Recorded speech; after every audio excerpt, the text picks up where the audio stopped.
Hey everyone, I wanted to do a short update video on my current eczema, the state of my skin and my eczema, because it's been a while since I recorded the past videos and I thought it'd be cool to see where I'm at right now, if the diet actually helped, and yeah, how I'm doing overall. So this is my update after I think about 6 months. It's been about a year since I started the carnivore diet.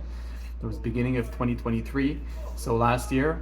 Then I was carnivore for about 3 months completely. I only ate basically beef, salt, and water.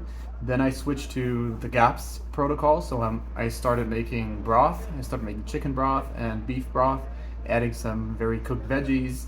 I eventually started adding eggs to my diet. I added more cooked veggies. And that's been more or less the diet I've been on since. So my current diet looks like beef, usually beef, eggs, veggies. Occasionally, I will eat some oats and a little bit of honey because I kind of have a sweet craving sometimes for some carbs. But my main meals typically still consists of beef or chicken, veggies, and eggs. That's mostly what I eat.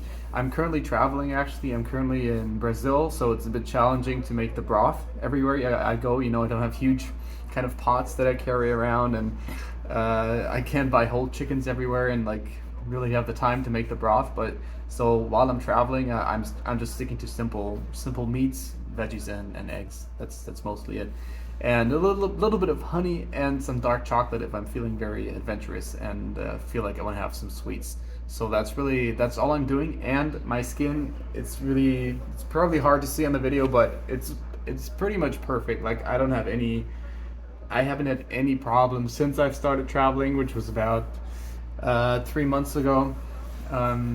It's been pretty much perfect, and it's been like this fairly throughout the whole time that I started the GAPS diet.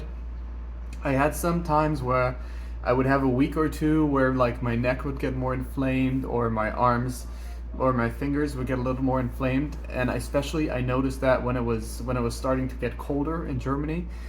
Winter was coming.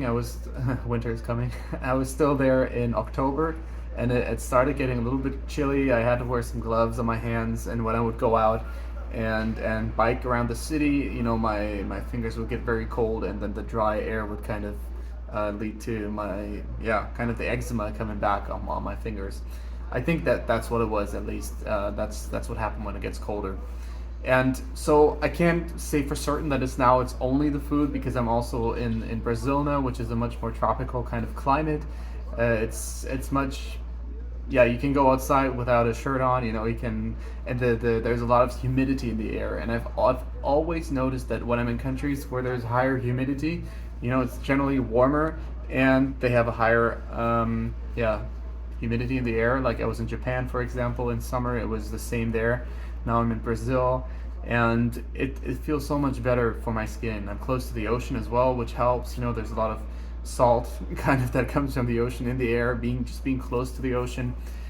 So those things definitely also help a lot, but I'm still sticking very much to more or less the GAPS diet. I've made some exceptions because of the travel.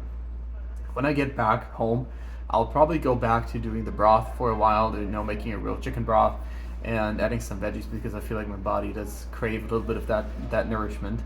But yeah, I just wanted to actually, I've had a few comments on my last videos, not too many, but I just wanted to give you guys a quick update for anyone who, stumbles upon this channel and wonders how it's going now. I wanted to give an update on my skin, my eczema, and how I'm currently doing. That's really all, to give all you guys who are out there, looking for something, looking for some hope, to better your health condition and to get rid of your eczema, or to manage it, at least, like to give you guys some hope that it does. You have to find what works for you. You have to find, if it's not the GAPS diet, it might be something else. It's definitely stress related as well, so it's about diet, lifestyle, and yeah, and stress, I suppose. Those for me are the main issues that cause or relieve my eczema. So that's all I wanted to say. If you have any questions about yeah, how it's going now, what I'm eating more specifically, or how I'm managing traveling without having my eczema come back, reach out, let me know, leave me a comment or something, and I'll try to get back to you as soon as possible. So yeah, until then, I'll talk to you soon. Bye.